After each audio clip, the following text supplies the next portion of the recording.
In this video today, we're going to be installing some new suspension components in my Nissan Titan. We're going to do the rough country 2-inch loaded struts, and I am going to break this down into 2 videos, but some steps are going to be repeated. So I'm going to do one intro for both. You can do these separately, but if you are installing these lift struts, you do want to install your control arms as well, and that's to prevent coil bucket contact.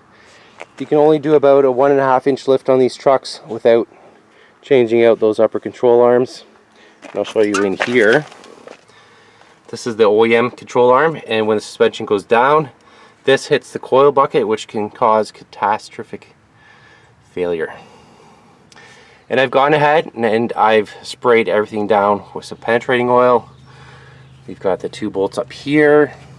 Those are going to be tough ones. They've got a bit of that rust coating on it. We've got 3 bolts up here for the shock. We've got our lower shock bolt here. We're going to have to disconnect our sway bar, and I've gone ahead and removed the 10mm bolt from this bracket for the brake lines to give us some room. You're going to want to have your truck on jack stands, and you're going to want to have a jack to put under the bottom knuckle.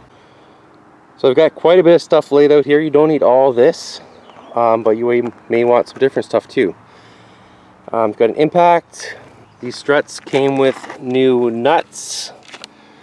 My lift kit that I've got in there right now has bolts. I'll show you that. These came with new nuts as well. I've got new OEM shock bolts. I've got new OEM control arm bolts. These are the rough country nuts. I've got new OEM lock nuts for those 6 bolts. I've got a ratchet, another ratchet. This one has a 10mm on it. I've got that electric ratchet, extension, 14mm, 18mm, 19mm, 22mm, and you may want different combinations of sockets and wrenches in those sizes. 19mm socket, some needle nose pliers, breaker bar, torque wrench. I may use some of those swivel sockets and some of these impact sockets. So firstly, I'm going to remove the sway arm end link, and I'm going to remove the bottom one because it's easier to get an impact on than the top one.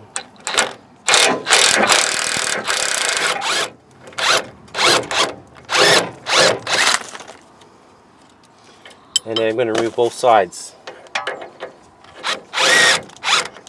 That's going to help us to move that sway bar out of the way of the shock. And you may also want a pry bar to move this out of the way and to get the shock out. So I'm going to go grab a pry bar.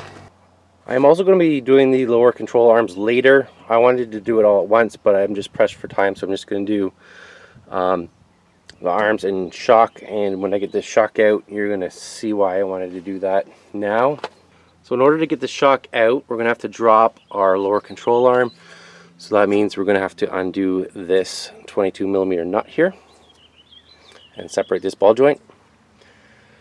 Usually a couple good whacks on it will drop it. I remember one of these ones I couldn't get separated that way, so I'm going to have to probably use a tool to pry it apart.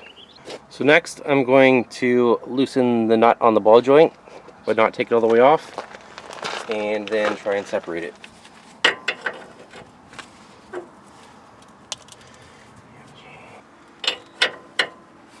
Now this arm is under tension, so it wants to go up back to its natural position.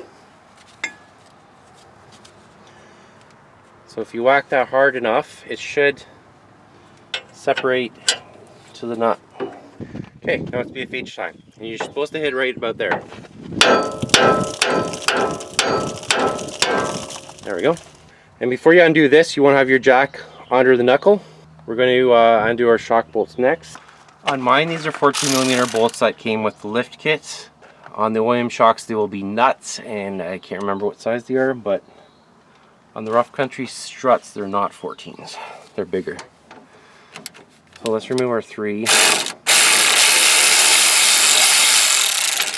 bolts. There's washers on these, so I'll keep them, even though I might not reuse them.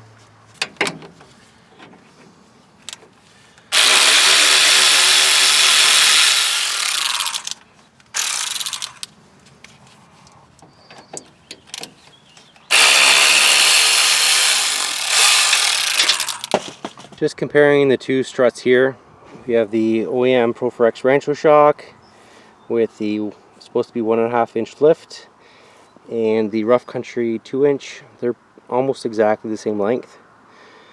If you consider the block, I'd say the Rough Country is maybe 1/4 inch longer, but pretty comparable. Time to lift our new shock in. So the one hole is at the back and 2 at the front.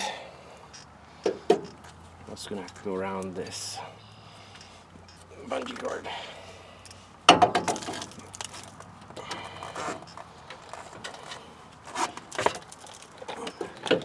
These are heavy.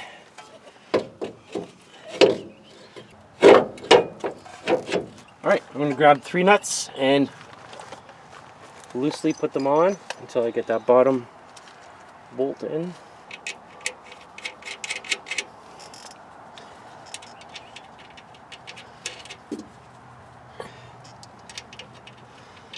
Now the instructions don't say Loctite, these are a locking style nut.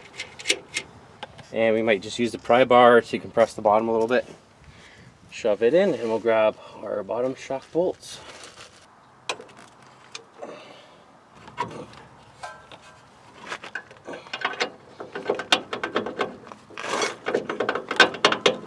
Okay, I just dropped the jack a little bit and I'm going to tap that bolt through it.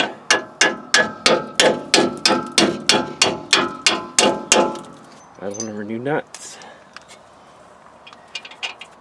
Okay, we'll tighten up our 19 here.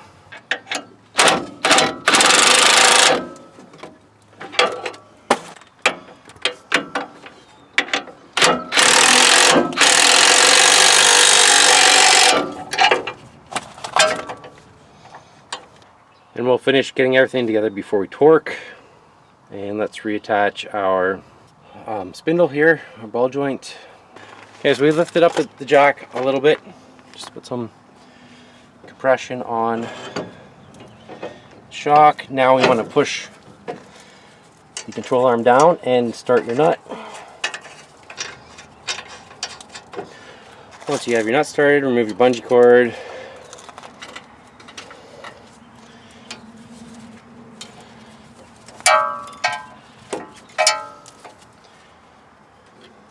And then we can tighten our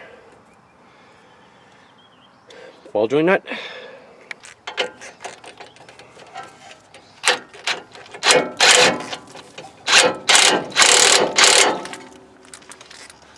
Okay, and this is a locking nut. The instructions say cotter pin, but there's no hole in this bolt for a cotter pin.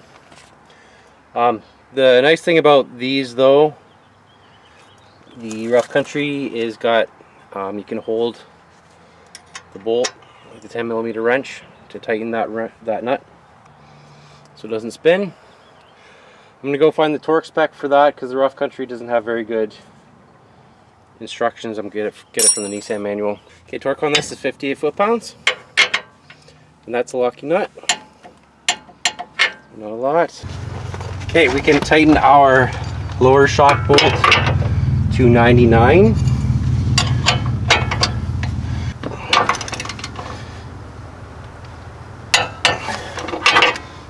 Okay, now repeat the procedure for the other side and then reinstall your sway bar links, and those go to 62 foot-pounds.